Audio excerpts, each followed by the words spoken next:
¡Me siguen! ¡Me siguen! ¡Me siguen!, gritaba.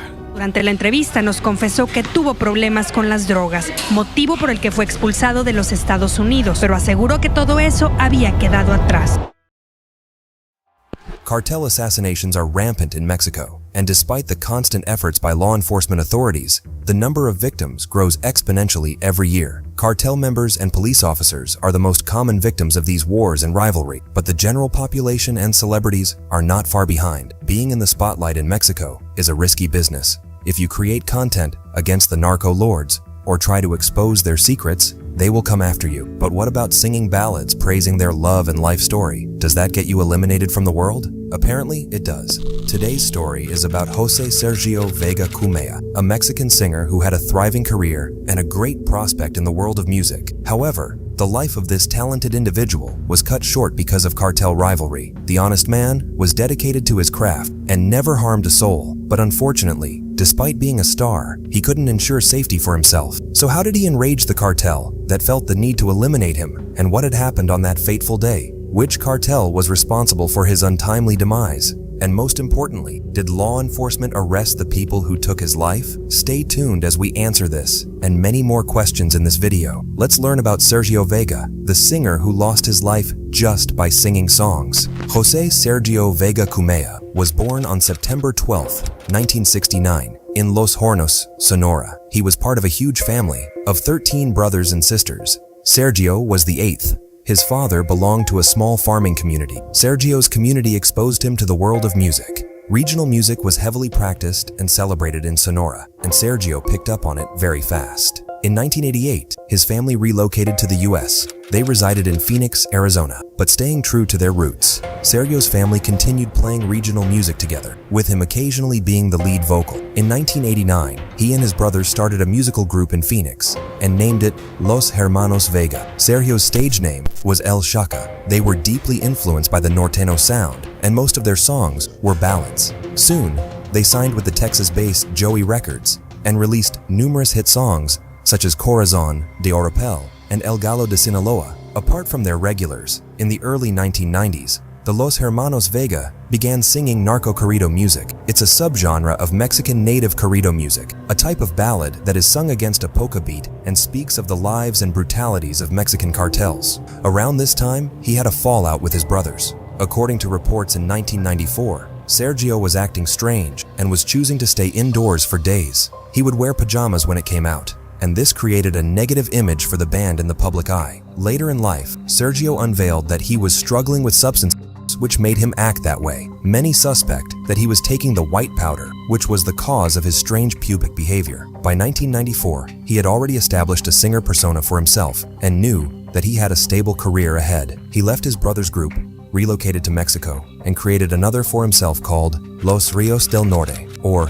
Rays of the North. This time, he decided to completely indulge in narco corrido music as he saw great opportunity in this area. He also had a great audience base who were into this kind of music. Another popular narco corrido singer, Chalino Sanchez, had passed away in 1992, and many believe that Sergio merely wanted to capitalize on Sanchez's fame and legacy that he had left behind. Although the job seems risky, it's a very lucrative one. Narco lords usually pay thousands of dollars to these singers so that they can immortalize them through these songs. The risky part of this job is that when a singer glorifies one narco lord, he automatically becomes the target of the rival cartels. In 1997, as a publicity stunt, he decided to change his name one final time. His new alias was Sergio Vega y sus Chacas del Norte. He picked the name to assert dominance and portray strength, as the name Shaka was borrowed from the Zulu king Shaka. The king was known as a formidable force in battles and would eliminate his own soldiers who failed to perform. The king's soldiers were also eliminated if they went home without winning a war. Seeing the way the king was feared and respected, Sergio wanted to exude the same authority with his new alias, Shaka of the North. By this time, many speculated that Sergio had a connection with the Sonora cartel. Most of his songs were ballads praising the Mexican narcotics scenario, which solidified the claims further. At the same time, Sergio's relationship with narcotics and alcohol grew deeper, and he withdrew himself from music completely by 2001. But his sabbatical was short-lived. One of his brothers passed away in a car accident in 2004. It's the same year that Sergio made a comeback. Many of his fans believe that his late brother inspired him to return to music, or perhaps he found it as a means to escape the sorrows of losing his beloved brother. In 2004, he worked with a traditional Sinaloan band and released Me Gusta Estar Contigo. He also signed with a new record label called Digital Universal. With this label, his group released multiple hit albums, and his fame continued to grow. In 2007, many Mexican narco-corrido singers started disappearing, including Valentin Elizalde and Grammy-nominated singer Sergio Gomez of Capaz de la Sierra. After he performed at a concert in the state of Michoacán, Gomez and his group of singers were kidnapped. His body was found to death 7 days later in another town. Estas ceremonias fúnebres que continuarán durante las próximas horas, no solo ahí en Michoacán, sino aquí en la capital mexicana y después, desde luego, en los Estados Unidos.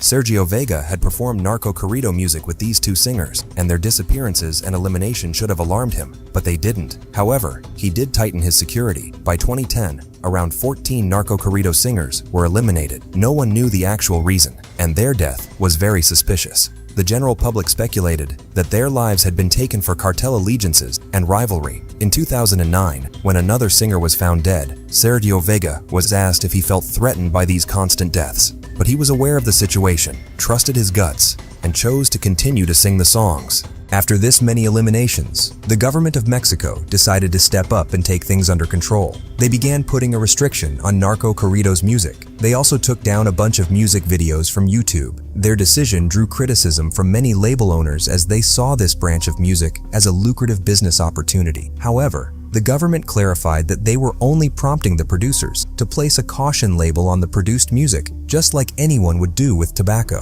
Some label producers spoke from the place of a concerned citizen and appreciated the censure. After this mandate, Sergio Vega returned to his old love songs and ballads for some time. Whether he did it because of the pressure from the government or for fear of his life, no one knows. Normal en la vida cotidiana de un cantante, de un músico, estar rodeado de gente armada, de policías, de algo.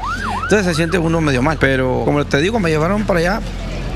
6 horas estuve ahí platicando con ellos y pues a acreditar a lo que yo me dedico, ¿no? In June 2010, rumors spread that Vega was eliminated by a narcotics cartel. However, he was alive. In fact, he interviewed with an entertainment magazine on June 26, 2010, and said that this had become a norm for him. People spread rumors about him being dead all the time, and then he had to call his family and verify that he was alive and doing well. He said that his mother had heart problem, and the fake news of death was becoming a nuisance for his family. However, soon he was eliminated when he was on his way to perform in a village festival concert in Sinaloa. On June 26, 2010, at around 9:30 p.m., Sergio Vega was traveling on the Mexico-Nogales International Highway in his red Cadillac. He suddenly noticed that a car was following him. Sergio Vega called his agent immediately and informed her that he was being followed and the incident was unsettling him. He asked her to inform the federal police. The car had armed gangmen with weapons. They chased Sergio Vega's car for 15 minutes before he lost control and drove the car into a pole. The armed men reached the Cadillac and opened fire on him. Sergio's agent was still on the call,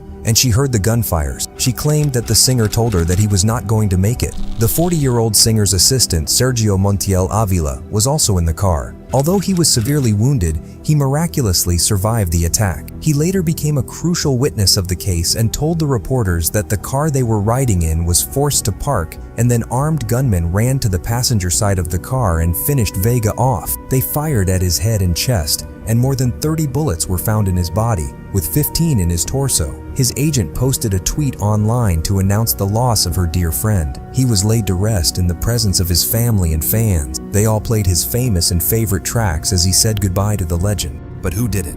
Which cartel lord did Sergio Vega upset so much that he took his life? This is not the first time a celebrity, YouTuber, or journalist has been eliminated due to cartel rivalry, or even crossing the narco lords in some manner. Following the deaths of the music stars, celebrities of many other industries saw tragic and untimely demise because their content held leaked information about the narcotics trade, or they had maligned the lords through jokes and funny videos. Because of widespread access to the internet, many celebrities are making their way to YouTube to establish themselves as notable figures. Creating content on YouTube is cheaper than producing a TV show, and it also gives content creators enough liberty to choose the type of content they want to create. But in Mexico, too much liberty can be a bad thing, as we saw in the case of many celebrities who lost their lives over simple content made around narco bosses. In 2017, popular Mexican YouTuber Juan Luis Lagunas Rosales lost his life because of insulting a popular narco lord in his video. He was only 17 years old. Considering his age, it's common for such teens to make stupid mistakes online. But the cartel leader was not very amused with his approach. Juan left school at 15 and began making videos on YouTube, which shows his dedication to his craft. He struggled with alcoholism, but the nature of his content was funny, and he soon collected millions of views and hundreds of thousands of followers on his social media account. He also earned the nickname El Pirata de Culiacan, or the Pirate of Culiacan. In 2017, Juan posted a video online insulting one of the most dangerous narco lords of Mexico, Nemesio Oseguera Cervantes, also known as El Mencho, leader of the Jalisco New Generation Cartel. In the video, Juan told El Mencho, "Suck my..."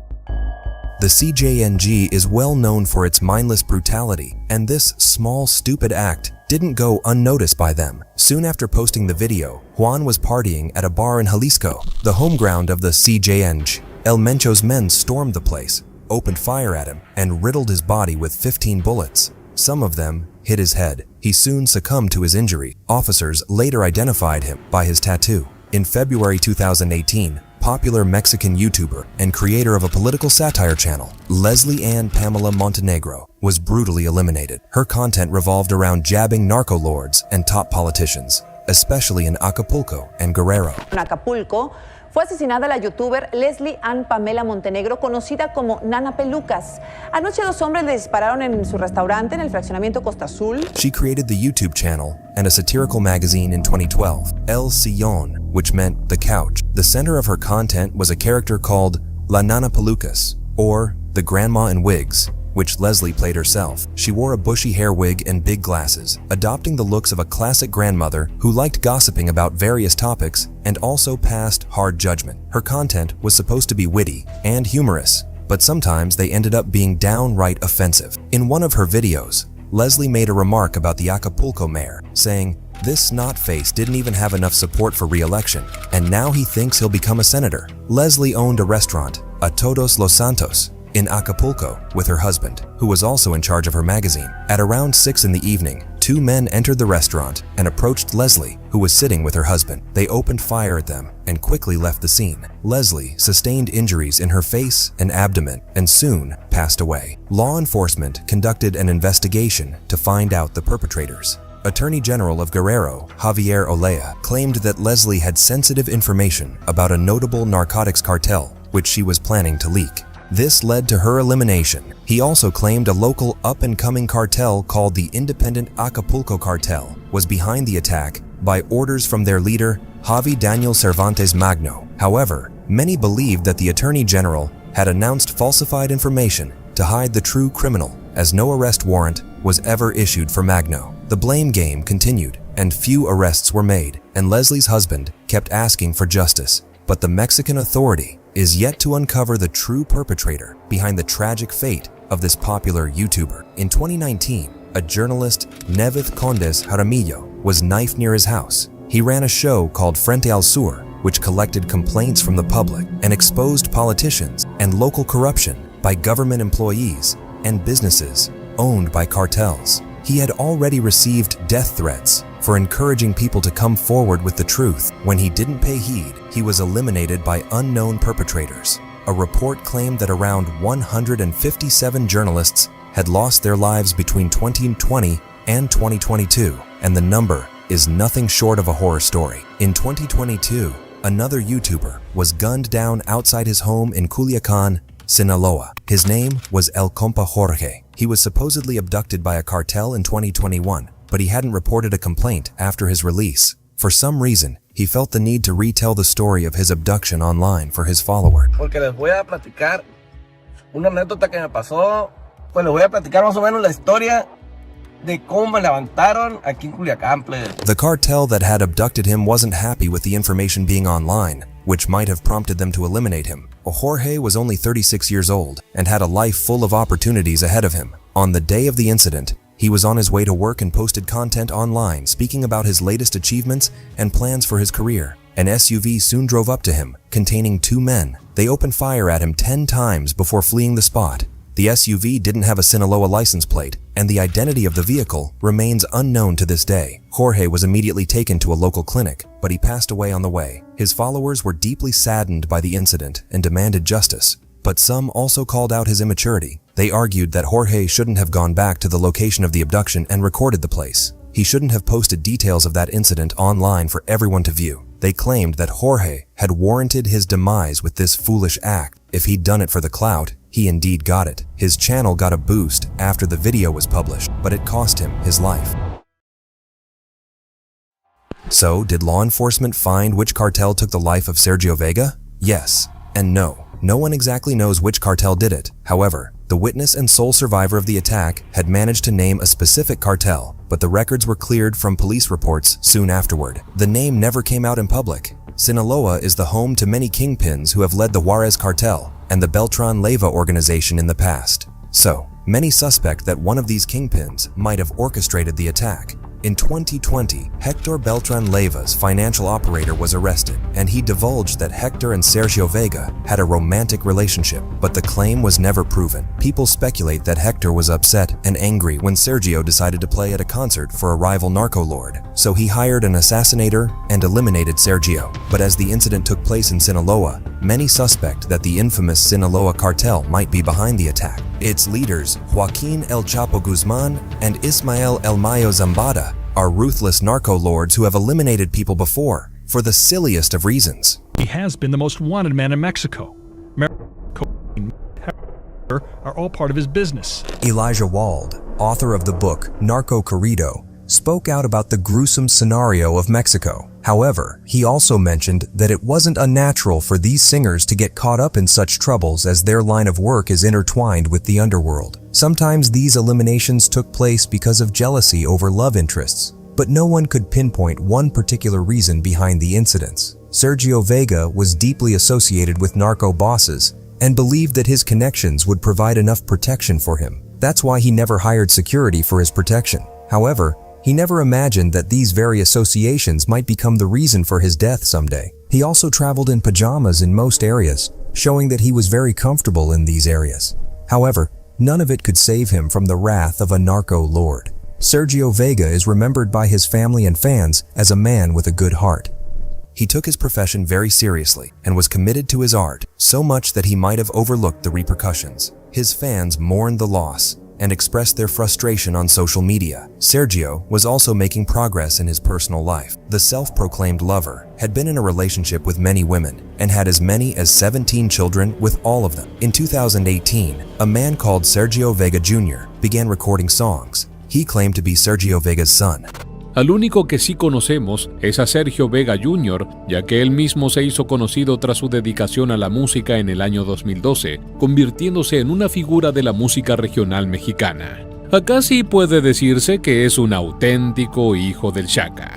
Even though law enforcement is trying its best to limit the production and proliferation of narco corrido music, it doesn't solve the problem of the random elimination of artists and journalists. After the death of Sergio Vega in 2010, many other artists, content creators and journalists have lost their lives simply because they chose to speak the truth about narco lords in public. Under such circumstances, the general public of Mexico can only hope that the government will rise up and take real action against these mindless brutalities. But owing to the fact that the government is controlled by some of the biggest cartels in Mexico, the wishful thinking might remain a dream. What did you think of the untimely demise of Sergio Vega? Do you think he should have been more careful about his career choices? Do you know of any other famous singer or celebrity whose lives were brutally taken away by cartel members? It's a human being.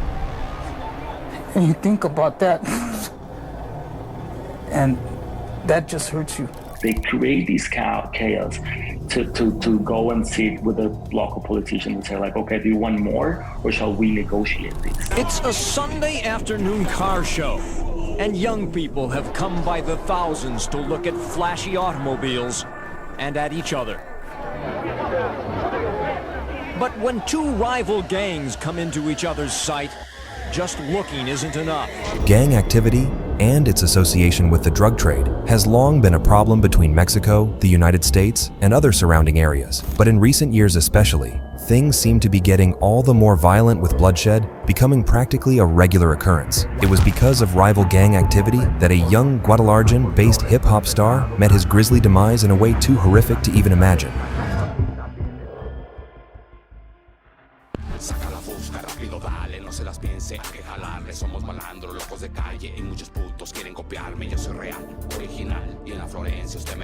Mr. Yosie Locote is one of the many young hip-hop stars who made a name for themselves in Mexico and began to gain an impressive following. It seemed his career was only continuing to grow and his future looked bright. Mr. Yosie had a number of hit songs like Flow Original, El Duque, and Mexican Familia, just to name a few. Unfortunately, as he began to dominate the western city of Guadalajara, Mexico, Mr. Yosie made a very dangerous enemy. It was an enemy that would ultimately cost him his life. Mr. Yosie was only 42 years old when his body was found dumped in an empty lot. Nobody had to guess who the killer was because they left behind their calling card, a note that was pinned to the rapper's chest with a screwdriver. The Jalisco New Generation Cartel. So, what is this bloodthirsty new cartel that is willing to snuff out the life of anyone who stands in their way? And why did they view an up-and-coming hip-hop star as their enemy? That is the more complicated question. The Jalisco New Generation Cartel have become known as Mexico's most violent and dangerous drug empire, and the most serious challenger to the mighty Sinaloa cartel. But how have they achieved this? How have they risen from nothing to command a paramilitary-style narco army? It all started with what is known as the Milenio Cartel, an organized criminal group based in Michoacan, Mexico. In the early 2000s, this group moved to Jalisco and later broke up into new groups. The Milenio Cartel splintered over, and one of those splinters was Cartel Jalisco Nueva Generación, the CJNG. And what followed was an explosion of violence and bloodshed. Take a look at the shambles left behind from where the Jalisco Cartel were stationed. Las casas pues ya no son las mismas, todas están balaceadas. Antes aquí es donde estaban los Jaliscos. Esto era la barricada de ellos, todo esto. Pero quizás aquí tenían unos 20 pistoleros. A lo mejor 2 aquí, 2 allá, pero tienen que estar rolando. ¿Verdad? This is where the infamous gang leader, El Mencho, comes into the story. El Mencho's full name is Nemesio Ruben Oseguera Cervantes. He was born into poverty and grew up farming avocados. In the 1980s, he illegally immigrated to the United States and began working the drug trade from a young age. By the 1990s, he had been arrested and sent back to Mexico. It was there that he began working for the Milenio Cartel and started making his way through the ranks until he became a powerful leader himself. El Mencho promised those who were living in poverty-filled areas of Mexico a better way of life. If they were willing to follow him and his orders, they could join the drug cartel recruitment and no longer have to worry about making ends meet. The economical power behind the Cartel Jalisco, they literally started with avocados, so they were farmers. They literally started moving from avocados to chemical precursors to make drugs like methamphetamine. It's like, okay, so what the U.S. market like? They like their avocados from Mexico and their meth from Mexico. But in return for this new, better way of life, El Mencho's followers would begin a life of corruption. They would target anyone who threatened El Mencho's power, from politicians to other mob leaders, to even up-and-coming rap stars like Mr. Yosie. These gunmen call themselves the elite group and pledge allegiance to El Mencho. They're armed with assault rifles with grenade launchers attached to the barrel. The Sinaloa cartel often used bribery to get the things they wanted, but the Jalisco New Generation Cartel did things differently. They have a very intelligent strategy, which is basically branding themselves and looking like paramilitary power. They do have their full letters, right? The CJNG on their vests. They dressed as properly military. They also have these high caliber guns. Everything about the way these men dress and act shows that they are not to be messed with. They have what they call those monstruos, which are really basically like man-made tanks, you know? So their firepower is incredible. But those involved with this cartel don't see themselves as heartless killers. Their main focus is to sell drugs, and they do that by obeying the orders of El Mencho. A mí no puede haber alguien que diga secuestramos, robamos o extorsionamos. Nosotros no nos dedicamos a eso. Nosotros nos dedicamos, somos narcotraficantes. Nosotros producimos exportamos y vendemos droga. Eso es de lo que el papá de nosotros hace el dinero. Esa es la empresa de nosotros. An allegiance to El Mencho is crucial for all members of the Jalisco New Generation Cartel. Yo sé quién es mi patrón, señor Don Mencho, una persona muy honorable y las personas que lo conocen saben la calidad de persona que es.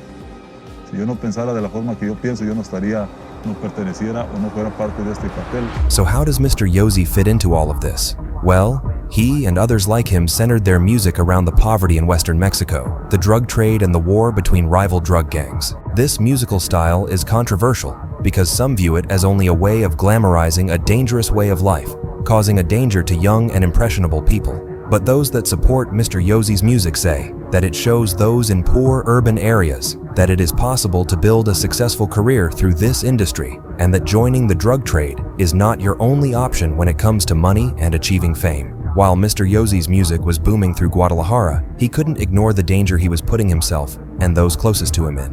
His music was about street gangs, violence, the drug trade, and all the things that go with that industry. By doing so, he was putting a target on his back.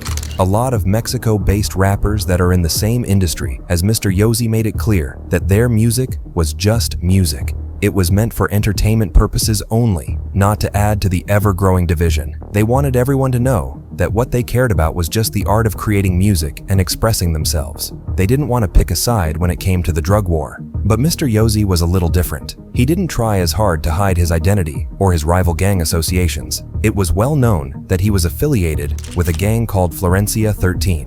Florencia 13 is a street gang that is mostly based in Los Angeles, California. The majority of its members are Mexican Americans. The group first began growing in the 1990s when Mexicans that had been deported from the United States returned and brought their Mexican culture with them. It's a Sunday afternoon car show, and young people have come by the thousands to look at flashy automobiles and at each other. But when two rival gangs come into each other's sight, just looking isn't enough. Florencia 13 has its fair share of known enemies, and when they clash, anything can happen. Such a clash was caught on a Fox News special from the 1990s. What started as an innocent car show soon erupted into violence. They taunt each other, flashing signs and yelling gang names. One bystander remembers it this way. Looking like they were trying to get crazy, but I mean, it almost looked like it was gonna stop. And as they inch closer together, a hothead crosses the imaginary line between them. And that is all it takes. In just one moment, tensions can overflow and chaos can break out. Like crazy, just madness all at once. A knife blade flashes, and as one gangster in the distance goes to the ground, rivals descend on him like a pack of wolves. Another gang member grabs a car trophy and launches it toward the action as his homeboy gets stomped into unconsciousness. This short clip shows how quickly violence between Florencia 13 and its rivals can lead to bloodshed. And when it comes to the street gang life, the people you thought would always have your back, no matter what, could be the first to run away and leave you to die when things start to get dangerous. The youth with the knife then sneaks up and shoves it into the fallen gang member's back. No one comes to his rescue. This young gang member learned a very important lesson. If you are going to get cocky when facing rival gang members, you better be able to back it up. If not, you could very easily end up on the ground being stomped on. Finally, it is a young woman that comes to his aid, stepping into the middle of the chaos. Police then arrive seconds later. Like Mr. Yosie knew, and all those who have lived this life before have learned, the gang life is often filled with misery. 40-year-old Yosie Locote is familiar with the scene. He spent a lifetime in gangs, in and out of prison for years before he says, "I opened my eyes." This, he says, is no way for a kid to live. When it comes to gang life, it is all about power and authority, and human lives are often expendable. In fact, in many cases, the casualties are not even really viewed as human lives. Instead, they are just viewed as players in a gang, and killing them is all part of sending a message about who is on top. Just messing up their life, and you have compassion for them because you know what it is to be there, but you feel like, God, they don't even know this guy. It's not even something personal. His own 20-year-old son was murdered in gang violence not long ago. He sees this video and says no one has the right to do this. If you were to have any conscience at all, you would agree that continuing to beat up someone who is already on the ground and unable to defend themselves is wrong. But for many of the people who have been involved with the gang life long enough, they have lost their sense of humanity. It's a human being. And you think about that, and that just hurts you. Locote says gangs steal feelings away from kids, manipulate them, distort values, and make them someone they are not. The level to which the Jalisco New Generation Cartel is willing to go to in order to show who's boss has become more and more clear in recent years, like this horrific attack from 2015 that shocked the nation.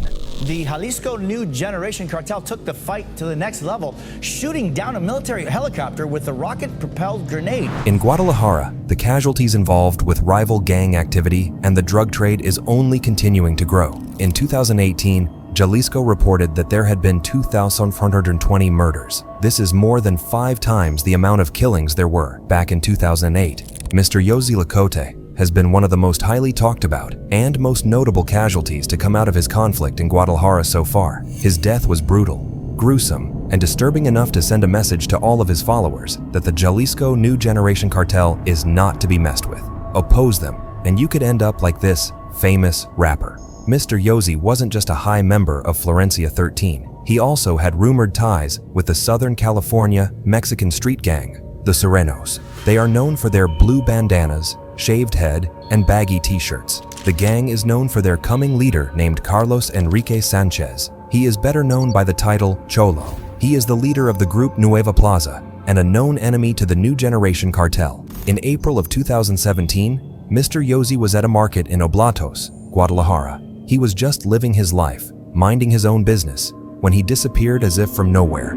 He turned up just 2 days later in the goriest way imaginable. The rapper's body had been dismembered by the cartel. There was a note scrawled on a tiny white card and pinned onto one of the pieces of his corpse. The first line of the note read, "This is going to happen to all those who keep supporting Cholo." The death of the famous rapper sent shockwaves throughout the community, with many questioning whether or not there was any actual proof that Mr. Yosie ever was a supporter of Cholo. Fans of the star demanded that justice be served, but still nobody was ever arrested in connection to the rapper's murder and dismemberment. Unfortunately, it seems as if this was only the beginning. Not long after the death of Mr. Yosie, the name of another young and up-and-coming hip-hop star made the news. It was 24-year-old Christian Palmer, who is better known by his stage name, Cuba. Cuba, a Guadalajara-based rapper, often wrote music that was centered around violence, murder, and the drug trade. The majority of his graphic music videos have depictions of young people roaming the poverty-stricken neighborhoods of Guadalajara, selling drugs, waving around weapons, and attacking anyone who dared to stand in their way. Cuba and another man were arrested in connection with the deaths of 3 film students, 25-year-old Javier Salomon and Daniel Diaz and Marco Avalos, both of whom were only 20 years old. The 3 had high hopes for future careers as filmmakers. They had drawn inspiration from the ongoing Mexican director boom that was going on in Hollywood at the time. More and more Mexican-American directors were taking home Oscars, and they hoped to one day walk in their footsteps. Tragically, these young people would never get that chance. Seemingly unaware of their mistake, these 3 victims had been working on a school project at a house that was tied to the Nueva Plaza gang. Their car had reportedly broken down along the highways when they made their way to this location. As a result, it was suspected that they were rival gang members of the Jalisco New Generation Cartel. The cartel hired Cuba and an accomplice to seize all 3 men. The captors wore the uniforms of law enforcement during the kidnappings. The 3 victims must have been incredibly scared and confused about what they had done to deserve such treatment as they were taken away to be killed. Salomon, the oldest, was said to have been violently interrogated, while the other 2 were forced to watch. Because they were just students and not rival gang members, they had no information to give their captors. During the interrogation, Salomon was beaten to death, and then the 2 others were killed as well. The men were missing for over a month. Friends and family members of the victims spread awareness in hopes of them being brought home safely. Sadly though, it was eventually determined that this was not going to happen. The young men were dead, and there was hardly even anything left of them to be returned to their families so it could be buried.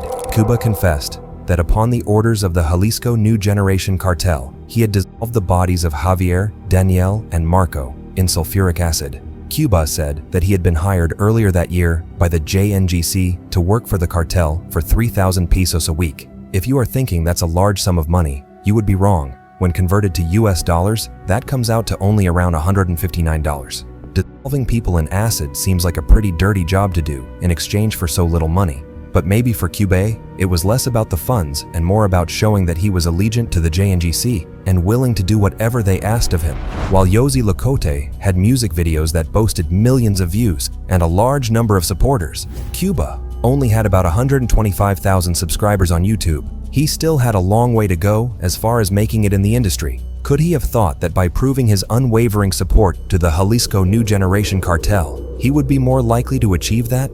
In the wake of Cuba's association with the murders, it was announced that law enforcement was going to be combing through his online content, music, and social media in hopes of finding more clues about other illegal activity he may have been involved in. It is believed that he could have been involved with at least 3 other murders that happened before the brutal killings of Salomon, Daniel, and Marco. In fact, Cuba confirmed that he has used sulfuric acid to dispose of other bodies in the past. He and his accomplice were both charged with aggravated kidnapping. There are believed to have been at least 5 other men that took part in the murders of these 3 students. News of the murders led to a public outcry, with many high-profile Mexican Americans calling on an end to the violence. The murders of 3 students have outraged a nation already overcome by violence and grief. Filmmaker Guillermo del Toro tweeted, "Words are not enough to express the dimension of this madness. 3 students are killed and dissolved in acid. The why is unthinkable. The how is frightening." Political figures tried to humanize these 3 innocent victims by asking the public to consider what this loss would feel like if this was their child, their brother, their cousin, their friend. Presidential candidate Jaime Rodriguez Calderon tweeted, "There are no words to describe what it feels like when organized crime snatches a child from our arms.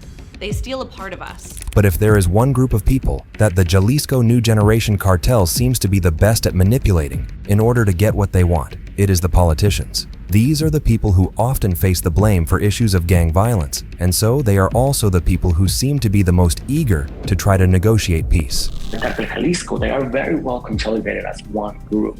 And so that means that they can really put up really organized attacks against the Mexican government. And all that violence is only to have leverage in the negotiations with the government, with politicians, right? The cartel gets what they want by creating violence, and then basically providing desperate leaders with a solution to the problems they caused. They create this chaos to go and sit with the local politicians and say like, okay, do you want more or shall we negotiate this? If anything, the JNGC seems to be getting stronger and more powerful in recent years. The influence they have upon the drug trade between the United States and Mexico is becoming more and more of a serious problem for both nations. They own the 2 main ports where precursors are coming in from China. It was my understanding that there was people from China and from Colombia that were called upon the Cartel Jalisco to come to Mexico to teach their cooks how to make methamphetamine and fentanyl with those precursors. But some believe that the Jalisco New Generation Cartel is in the process of going through a pretty major shift in power. This is because a lot of rumors say that the group's longtime, all-powerful leader El Mencho may be out altogether. I guess they started like around 2020 when we started reading about El Mencho being out of the Cartel Jalisco. I reached out to middle range commanders inside the Cartel Jalisco Nueva Generación. One of them believed that he was literally just out of the cartel. Not all members of the cartel share this opinion. And the other guy believes that El Mencho is actually pretty ill or might even be dead. Right now, there is no proof that El Mencho is dead, and it is likely that not much is going to change until those involved have seen a body. At least for now, though, El Mencho is pretty much public enemy #1 in Mexico, and one of the most wanted men in all of the United States. Mexico is offering a $30 million reward to anyone who can provide enough information about his whereabouts to get him arrested. The United States has also put up an $11 million reward for the same effort. With that kind of cash at stake, it seems as if his days have to be numbered. So if El Mencho is eventually taken out of the picture, what does this mean for the future of the Jalisco New Generation Cartel and the future of the Mexican drug trade as a whole? That is a question that might not be answered for years to come. As seems to be proven throughout history, the landscape of the drug trade and gang leaders is always changing. If one leader falls, it is only a matter of time before a new one takes its place. But we do know that in the meantime, that innocent Mexican civilians are going to continue to get caught up in the crossfire between rival gangs, and more violence and bloodshed is pretty much guaranteed. It's a constant war zone. You practice with live targets. The glitz and glamour of celebrity life is something we can easily get infatuated with. Just imagine relishing in the love of millions and having the world at your feet. But being famous doesn't make you immune to the menacing threat of vicious gangsters. Quite the contrary, actually. So when we talk about someone like 50 Cent getting threatened and even attacked by people from the other side of the law, you better believe that his superstar status is of no consequence to them. I got shot right here, right? I was sitting in the car, the nigga was waiting. But 50 Cent is far from being the only rapper unlucky enough to brush shoulders with people from deep inside cartel organizations. In fact, he's just one of many, and he was extremely lucky to make it out alive, with others not being as fortunate. Join us as we unravel the gripping tales of rappers who messed with the wrong cartels. As we all know, 50 Cent took the music world by storm back in the early 2000s with his infectious beats and gritty lyrics. Chart-topping hits like In Da Club or Candy Shop have been party staples for people from all around the world. That's not to say that his climb to fame was a walk in the park, nor did it happen overnight. In fact, his journey to success was marked by one standout ordeal that nearly claimed his life. The day was May 24th, 2000s, when an unassuming 50 Cent was enjoying a day like any other at his grandmother's home in South Jamaica, Queens, New York. But things quickly went south when he was met with a barrage of bullets coming from outside the house that rapidly tore through his flesh, leaving him clinging to dear life. Right behind me is my grandmother's home. I came out like 12 o'clock in the afternoon, May 24th. She was bent over, actually planting flowers in the garden, and I walked over here to sit, and the car pulled up. On the side of us, the guy got out the passenger seat of that car, came around behind it, and shot through the actual car. His attackers managed to strike him 9 times and left him at fate's mercy. His situation was dire and his livelihood uncertain. Surgeons scrambled to try and save his life, yet no one was able to tell if he was even going to make it. One thing was clear though, this was an orchestrated assault designed to end him. Well, you know it's a life-threatening situation. It's just not. I've seen people going to the hospital under circumstances that were way less intense and not come out. From here on, things get murky because the brutality of the attack runs a lot deeper than just mere senseless violence. Enter Kenneth Supreme McGriff, the man who wanted 50 Cent gone and the brain behind the hit. You'd be wrong to think that he was just the typical gangbanger. You see, McGriff was a full-blown lord, and since he and 50 shared the same hometown, it's pretty safe to say that 50 knew exactly what he was capable of too. McGriff's influence over the streets of New York was vast and terrifying. His dealings resulted in a lot of suffering, particularly for the people living in Queens. From intimidation tactics to street shootouts, they've seen it all.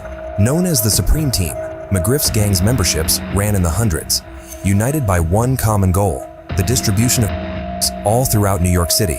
And whenever someone nosy would come along and mess with their plans, merciless retaliation was guaranteed. This is also what probably got 50 Cent into trouble with McGriff and his Supremes.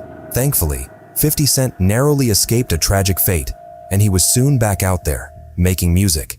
Not only that, but coming out of this situation alive gave him a fresh new perspective on life.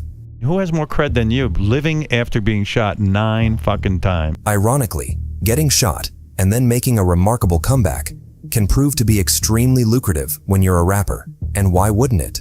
After all, going through such an ordeal only to emerge victorious sounds a lot like putting your money where your mouth is.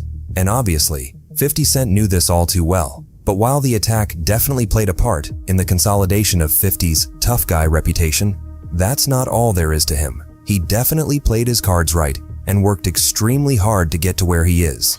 Today, it's hard to find one person who hasn't at the very least mumbled one of his many lyrics whenever he played on the radio. 50 Cent's career and legacy are a testament to the resilience of the human spirit, and his journey from the poverty-stricken streets of Queens all the way to the very top of his game serves as proof of what sheer passion and hard work can achieve. But despite his meteoric rise to fame, 50 Cent has never forgotten the events that changed his life and shaped him into what he is now, as seen in the many interviews where he spoke candidly about the impact the whole ordeal had on him. It doesn't hurt as much as people imagine it hurts because of your adrenaline and how the shock of what's actually going on, it hurts after. Not only that, but in spite of relentless questions from both the press and the authorities, 50 Cent never turned his attackers in, nor did he even name them. You might be wondering why that is? Well, in true 50 Cent fashion, he doesn't adhere by the idea of being a snitch, not even when he's the one being victimized.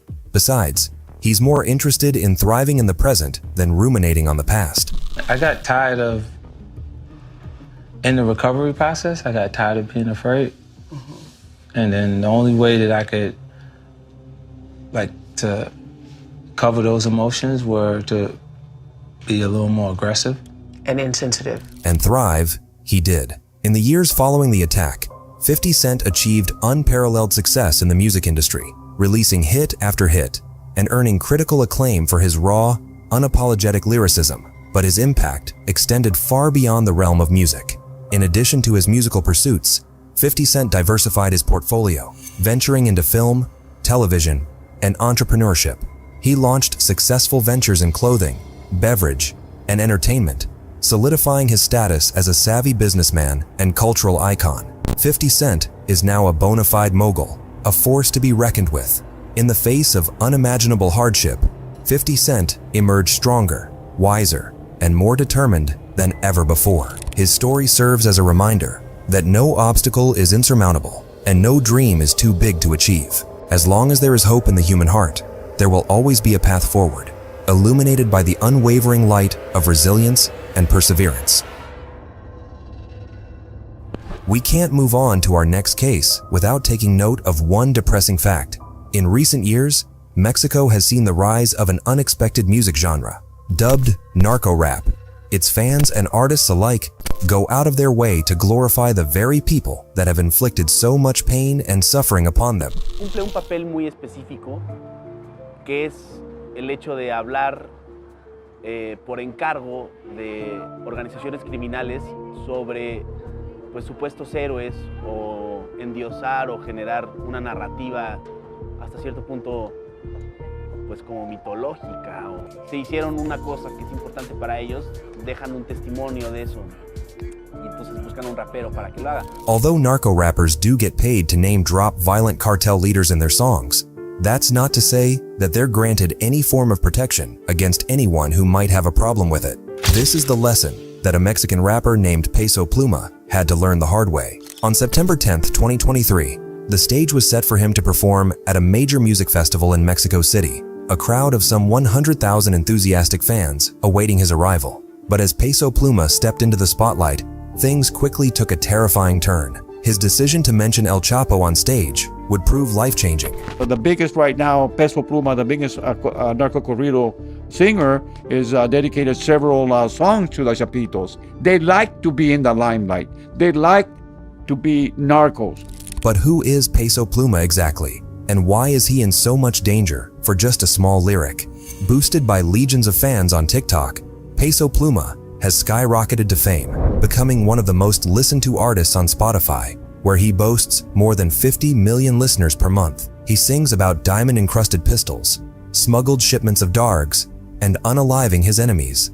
All of this would have been fine had it not been for this one single addition to his lyrical library. For those of you who don't know Spanish, the lyrics go as follow. And to work with, Don Ivan, I am from the people of Chapo Guzman. Don't move me, because I might get angry. And I introduce myself to you. I am El Gavilan. It was precisely this small mention of the infamous Sinaloa cartel leader that ushered Peso Pluma directly into an extremely dangerous situation where he could potentially lose his life. You see, this inconspicuous line was enough to catch the attention of another local cartel called Jalisco New Generation. Much like El Chapo's Sinaloa cartel, Jalisco New Generation, or CJNG for short, is a brutal cartel that doesn't shy away from extreme acts of violence when the opportunity arises. To them, artistic acts such as Peso Pluma's Ode to El Chapo are considered disrespectful and insulting. a grave sin on Pluma's part that warrants every bit of their retaliation. Here's where things get tricky, because you can't exactly say that Peso wasn't given any fair warning ahead of that fateful music festival concert. In fact, banners posted around the city of Tijuana that read, "Cancel your upcoming concert or face the consequences," and signed by the CJNG were exactly that. Now, we're not sure what, or better yet, who persuaded Peso Pluma to go ahead and say his line despite the obvious threat of violence, but he made it abundantly clear on his several social media platforms that the whole thing will go on as planned, taking advantage of this opportunity to shine a light on the harsh realities of life in the spotlight. This brave decision, although outright dangerous, was praised by his community of devoted fans. But that's not to say that Peso Pluma didn't know what he was getting himself into in the first place. Of course, anyone could say that it's just music, but in Mexico, the symbiosis between organized crime and music is palpable, and songs get written specifically for the cartels all the time. Naturally, songs like Peso Pluma's Siempre Pendientes are going to rub rival cartels the wrong way. And since the only way cartels can stay in power is to maintain their uncompromising, merciless image intact, you can bet that there will be some insane consequences for the artists who dare diss them in such a public manner. So let's just say that there's no reason to suspect that, in putting that song out, Peso Pluma knew nothing about what such a gesture might entail. And to make matters worse, Peso Pluma is originally from Jalisco, Mexico, also known as the CJNG's headquarters. So you can imagine how his words of praise towards a completely different cartel than the one that runs his hometown can add on top of the already pre-existing sentiment. This is modern warfare. We use war technologies. We use drones.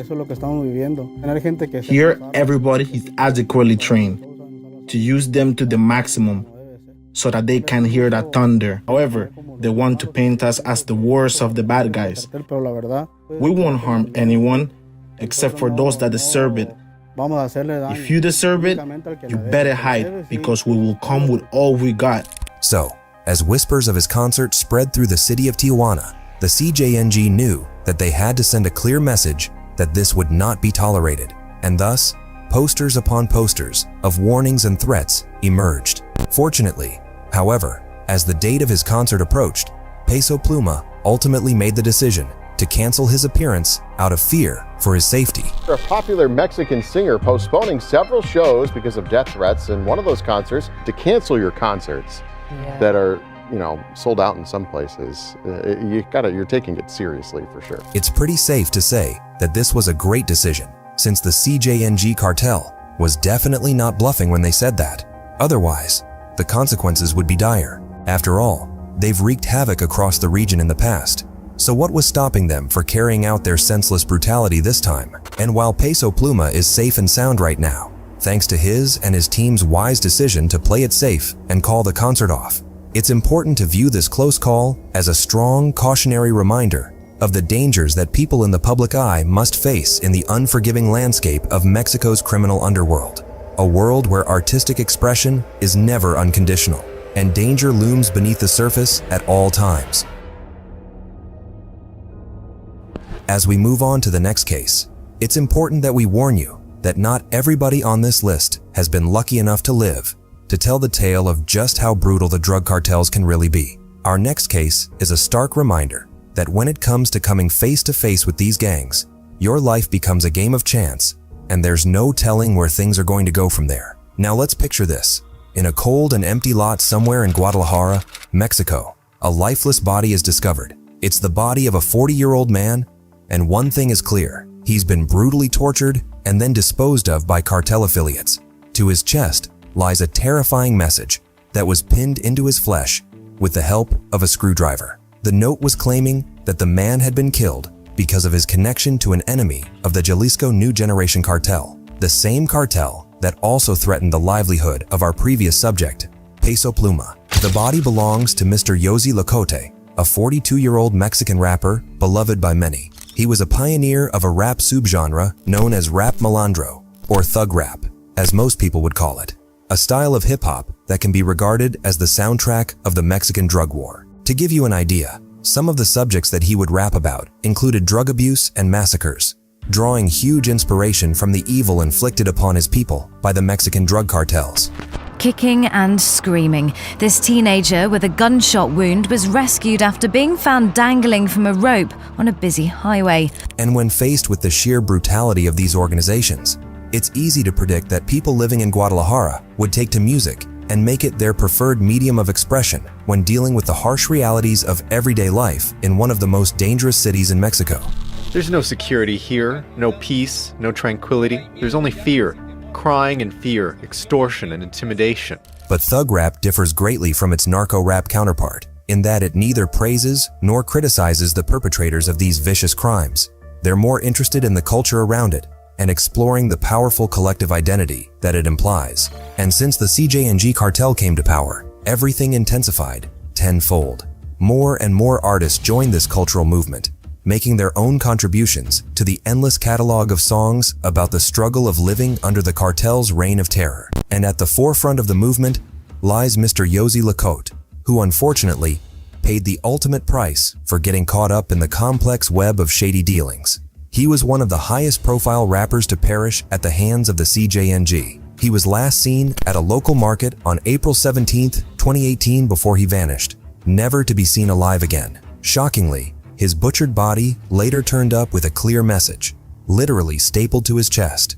"This is going to happen to all those who keep supporting Cholo," the note read. But who is this Cholo? And did Yosie have anything to do with him? Let's explore this question for a bit.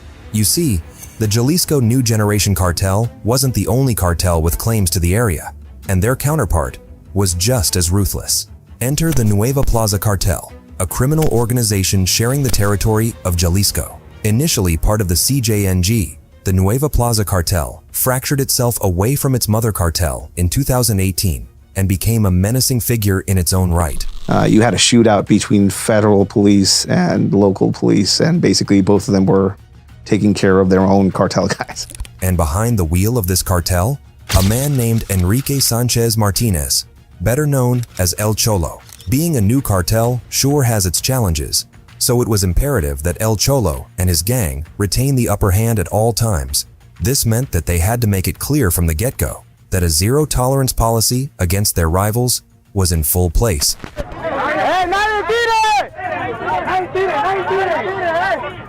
And that's exactly what they did. They swiftly eliminated their enemies left and right, with little concern regarding the suffering that they were inflicting. Nueva Plaza quickly became one of the scariest cartels in the broader region. Besides, El Cholo, in particular, had quite the reputation of being extremely volatile and hungry for violence. He even managed to dispose of the CJNG's very leader. So now that we know who we're dealing with, can we say for sure that Yosie Locote played any part in this bitter war between savages? Well, no one's actually sure. And, either way, it doesn't make the slightest of difference to the cartels. After all, when it comes to organized crime, style oftentimes wins over substance, meaning that Yosie's tragic demise was less important than the message. That was so brutally etched into his chest, a clear signal for anyone thinking of doing the right thing to bow their heads instead, and never mess with Mexico's most brutal cartels. Sadly, Yosie will never see the light at the end of this horrific tunnel, but we certainly can. The movement he helped pioneer will forever serve as a solace for the people in his community who can oftentimes feel down and discouraged in their everyday lives. While being on the cartel's radar for assumed betrayal is frightening enough, what happens when you blatantly turn against them? Well, another figure in the rap scene did precisely that, and found himself deeply tangled in the crosshairs of some of the most brutal Mexican drug cartels by doing the one thing that they would not tolerate, being a snitch. Betrayal is probably the worst thing you can do when you have criminal organizations breathing down your neck, especially when the people you confide in are law enforcement officers. These individuals, they stab you in front of everybody. Everybody. And if anybody gets in the way, they're gonna get stabbed too. So, when Mexican rapper Christian Omar Palma Gutierrez, better known as QBA, Cuba, decided to take the dangerous route of exchanging precious information about the cartel with the authorities, his connections to the ruthless El Meno, CJNG's very leader, became apparent, and his demise from there on was just a matter of time. People outside of Mexico might not know who he is, But let's just say that QBA is the farthest thing from being the victim in all of this. Once an up-and-coming rapper, celebrated for his matter-of-fact, sharper-than-a-blade lyrical style, his entire public persona crumbled completely in the span of just a few weeks. So what happened around that time frame that would render him in a very different position than that of a promising new artist? It all started when he was arrested and charged with the kidnapping and subsequent disposal of 3 innocent film students.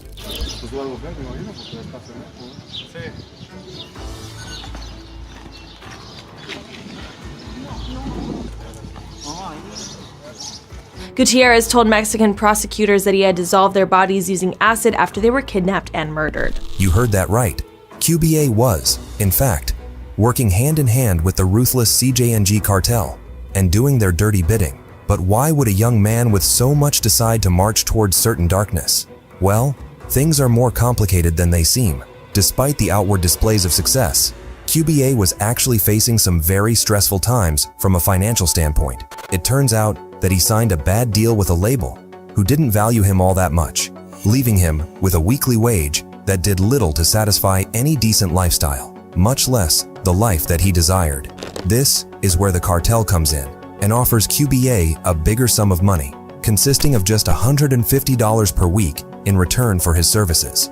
And since we're talking about a drug cartel, best be sure that these services are anything but ordinary. He was tasked with carrying out several slayings on behalf of the organization, and QBA agreed, and he didn't seem to mind his new job all that much, as evidenced by the fact that he fully complied with the cartel's brutal demands.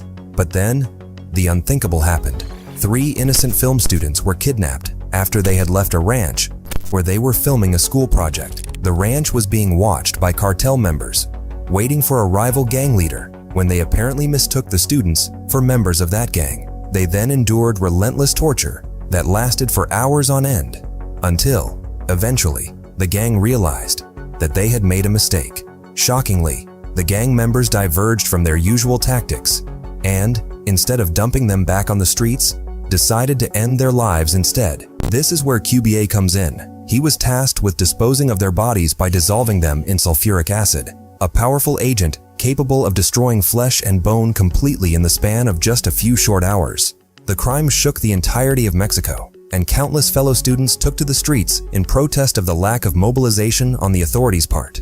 A decision as heartless and brutal rendered QBA past the point of no return. There was nothing he could do to take back his involvement in the worst crimes imaginable. But there was one thing that he could do right, and that is cooperating with the authorities and hopefully put a stop to the madness that has been suffocating the region for so long. On Thursday, students in Guadalajara, Jalisco protested in the streets in memory of the 3 film students. He didn't have much of a choice either, since law enforcement was desperate to stop the wave of outrage that engulfed the city by bringing the men responsible to justice.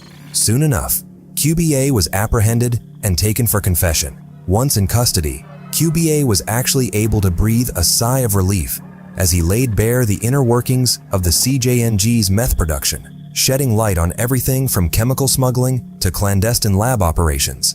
He was clearly motivated by financial gain while committing unspeakable atrocities, which means that snitching on his former bosses wasn't that much of an issue for him, since he wasn't bound by loyalty, like many other cartel members sadly are. But just because he was now in custody doesn't mean that he was safe from harm. QBA's career was now over, and he was facing upwards of 140 years behind bars. Remember when we said that betrayal is a cardinal sin as far as the cartels are concerned? When it comes to revenge, no stone will ever be left unturned, not even in jail. Some people even seem to think that QBA deserves redemption for offering such a detailed statement that will surely help law enforcement navigate the tricky web of cartel dealings from here on now. Messages like "Free QBA" have emerged from supporters in solidarity with his cause. And while QBA is serving his sentence behind bars, one can't help but wonder, is this it? Is he destined to spend the remainder of his life in prison, ruminating on the many things he could have done to prevent his life from going down the drain? Or is something far more sinister looming just around the corner? Perhaps cartel retaliation for his rattling? Only time will tell. Having to deal with lawless cartels is enough to scare just about anyone. And this becomes even more apparent when you're a celebrity. Think about it. Having the world's eyes focusing on you And everything that you do means that you're left in a more vulnerable position than your average person. How do you think these rappers could have defended themselves more efficiently? Is bowing down your head in the face of danger ever efficient? Feel free to let us know what you think in the comments below. If you've enjoyed our video, then make sure to give it a thumbs up and please subscribe to our channel if you want to watch more videos like this. Until next time, stay safe.